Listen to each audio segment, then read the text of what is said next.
The farm next to ours is owned by Mr. and Mrs. Gregg. The Greggs have 2 children, both of them boys. Their names are Philip and William. Sometimes I go over their farm to play with them. I'm a girl and I'm 8 years old. Philip is also 8 years old. William is 3 years older. He's 10. What? Alright then. He's 11. Last week, something very funny happened to the Gregg family. I'm going to tell you about it as best I can. Now, the one thing that Mr. Gregg and his 2 boys loved to do more than anything else was to go hunting. Every Saturday morning, they would take their guns and go up to the woods to look for animals and birds to shoot. Even Philip was only 8 years old, had a gun of his own. I can't stand nothing, I just can't stand it. It doesn't seem right to me that the man and the boy should kill animals just for the fun they get out of it. So I used to try to stop Philip and William from doing it. Every time I went over their farm, I would do my best to talk them out of it, but they only laugh at me. I even said something about it once to Mr. Gregg, but he just walked on past me as if I wasn't there. Then one Saturday morning, I saw Philip and William going out the woods with their father. They were carrying a lovely young deer.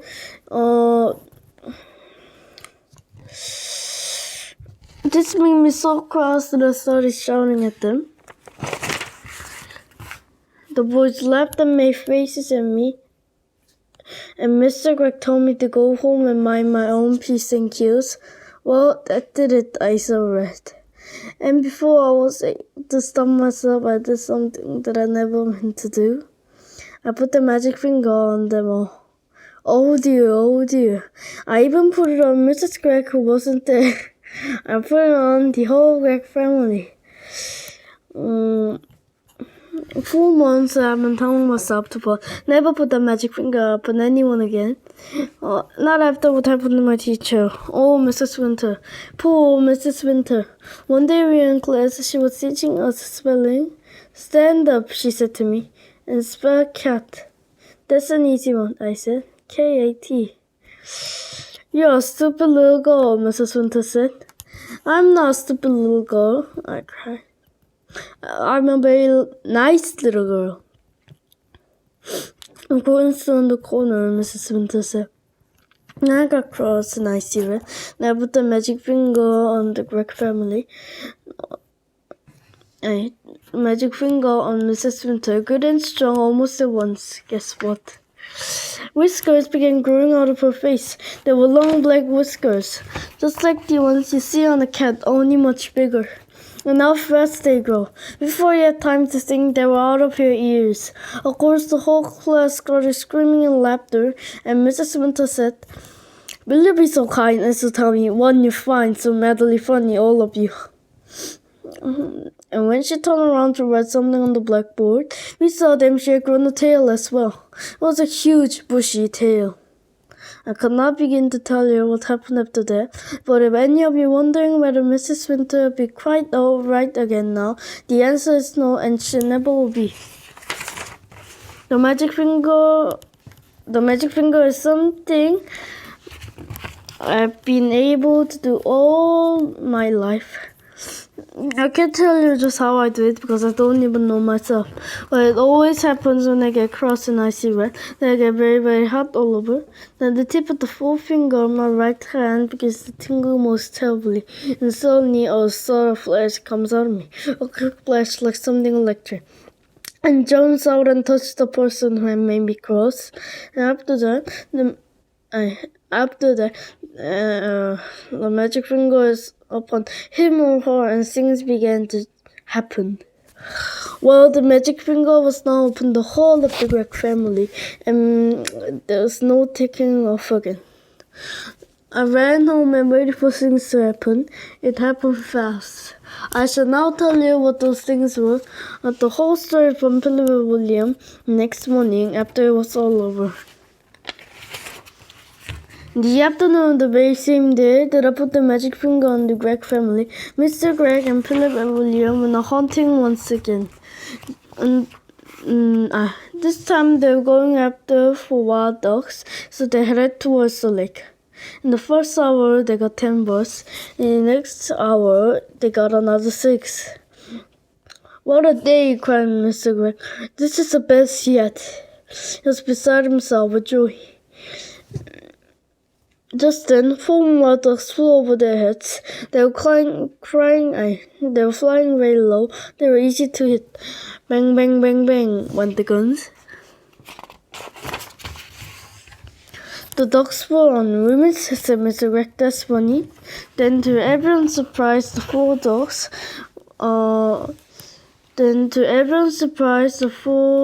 flew around the sky.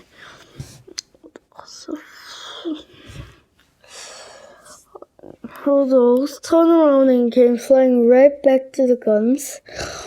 Hey, said Mr. Greg, what on earth are they doing? They're really asking for this time. He shot them again, and so did the boys. And again. They all missed. Mr. Greg got very red in the face. It's a light, he said. It's getting too dark to see. Let's go home. So they started for home, carrying the 16 birds they had been shot before. The 4 dogs did not leave them alone. They were flying around and around the hunters as they walked away. Mr. Greg did not like him one bit. Be off, she cried as they started going off. Be off, she cried, and she started them many more times, but it was no good. He simply could not hit them. All the way home, those 4 dogs flew around the sky above their heads, and nothing would make them go away. Late that night, after Billy and William had gone to bed, Mr. Greg went outside to get some wood for the fire. He was crossing the yard all at once, and he heard a call of a wild duck in the sky. He stopped and looked up. The night was very still. There was a thin yellow moon over the trees on the hill, and the sky was filled with stars. Mr. Greg heard a noise of wings flying low over his head, and he saw the 4 dogs stuck against the night sky, flying very close together. They were going around and around the house. Mr. Greg forgot the firewood and hurried back indoors. He was now quite afraid. He did not like what was going on. He simply not like what was going on, but he didn't say nothing about it to Mrs. Greg.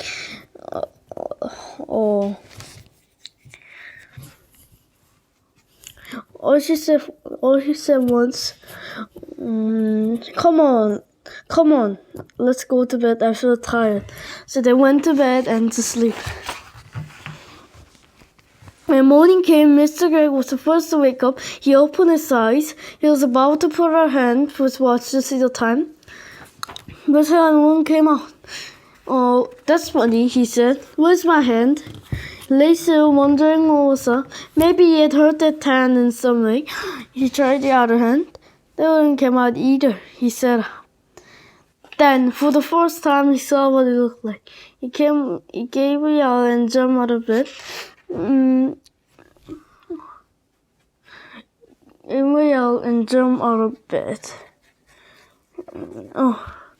Mrs. Greg woke up, and when she saw Mr. Greg standing there on the floor, she gave a yell too. For he was now a tiny little man. He was maybe as tall as the seat of a chair, but no taller. And where his arms at be? He had a pair of duck wings instead. But, cried Mrs. Greg, going purple in the face. My dear man, what happened to you? What happened to both of us, you mean? Shouted Mr. Greg. It was Mrs. Greg's turn now to jump out of bed. She ran to look around the glass, but she was not tall enough to see into it. She was even smaller than Mr. Greg. He was even smaller than Mr. Greg. And she too had got wings instead of arms. Sobbed Mrs. Greg. This is witch's work, cried Mr. Greg, and both the sons started running around the room, flapping their wings. A minute later, Billy and William burst in. The same thing had happened to them. They had wings and no arms, and they were really tiny. They were about as big as robins. They're about as big as robins. Mama, Mama, Mama, chirped Philip. Look, Mama, we can fly. They flew up into the air. Come down at once, said Mrs. Gregg. You're much too high. But before she could say another word, Philip and William had fallen right out the window. Mr. and Mrs. Gregg ran to the window and looked up. The two tiny boys were high up in the sky. And then Mrs. Gregg said to Mr. Gregg, do you think we could do that, my dear? I don't see why not, said Mr. Gregg. Come on, let's try. And Mr. Gregg began to flap his wings hard, and all at once up he went. Then Mrs. Gregg did the same. Help, she cried as he started going up. Save me. Come on, said Mr. Gregg, don't be afraid. So out the window they flew far up into the sky.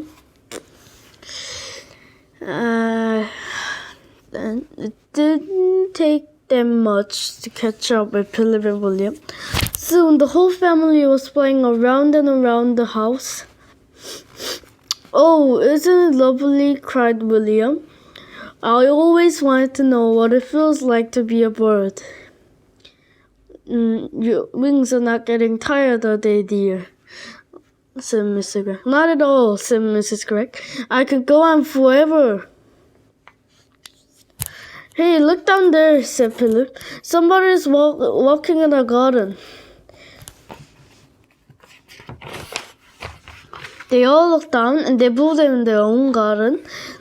They saw 4 enormous wild ducks. The ducks were as big as men, and what is more, they had great long arms like men instead of wings. The ducks were walking in a line at the door of the Greg's house, swinging their arms and holding their beaks high in the air. Stop, called the tiny Mr. Gregg, flying them low over their heads. Go away, that's my house. The ducks looked up and quacked. The first one put out a hand and opened the door of the house and went in. The others came up to them. The door shut. The Greggs flew down and sat on the wall near the door.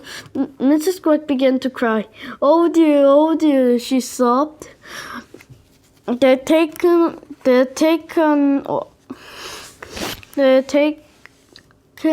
our house. What should we do? We have no place to go. Even the boys began to cry a bit now. We'll be eaten by cats and foxes in the night. Said Philip. I want to sleep in my own bed, said William. Now then, said Mr. Gregg, it isn't any good crying, that won't help us. Shall I tell you what we are going to do? What? They said. Mr. Gregg looked at them and smiled. We are going to build a nest. A nest, they said. Can we do that? We must do it, said Mr. Gregg. We've got to have somewhere to sleep. Follow me. They flew onto a tall tree, and right at the top of it, Mr. Gregg chose a place for the nest. Now we want sticks, he said. Lots of little sticks. Off you go, all of you, and find them and bring them back here. But we had no hands, said Philip. Then use your mouses. Mrs. Gregg and the children flew off. Soon they were back carrying sticks in their mouths.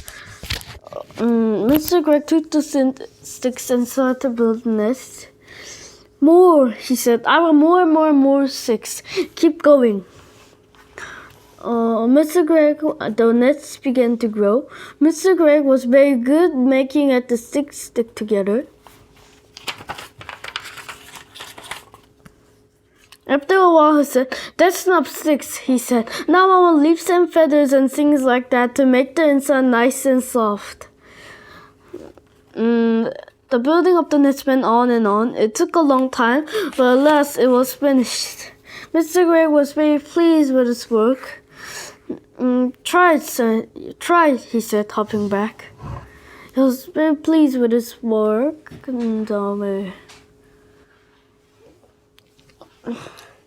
"Oh, isn't it lovely?" cried Mrs. Gregg, going into it and sitting down. "I feel I might lay an egg in any moment." The others all got in beside her. "How warm it is," said William. "And what fun to be living so high up," said Philip.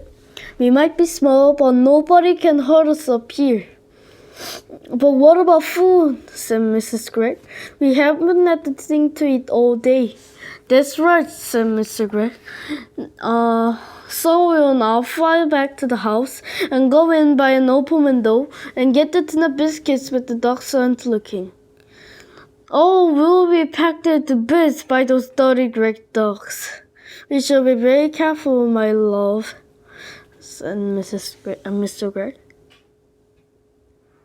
But when they got to the house, they found all the windows and doors closed. There was no way in. "Just look at that beastly dog cooking on my stove," cried Mrs. Gregg. As she flew past the kitchen window. "How dare she!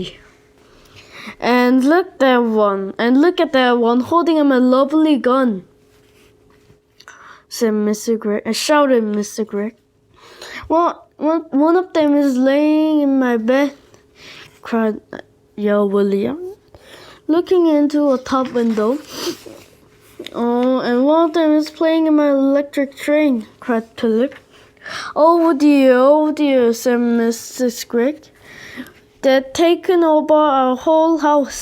What should we do? We have no place to go, and what we are going to eat. We shall never get it back. And what we are going to eat." "I'll not eat worms," said Philip. "I'd rather die." "Or slugs," said Philip. Mr. Gregg took the two boys under a wing and hugged them. "Don't worry," she said. "I can mince it all up very fine, and you won't even know the difference. Lovely slug burgers, delicious worm burgers." "Oh no," cried Philip. "Never," said William. "Disgusting," said Mr. Gregg. "Just because you have wings, you don't have to eat bird food. We shall eat apples instead. Our trees are full of them. Come on." So they flew onto an apple tree. But to eat an apple without holding it in your hand, it's not at all easy.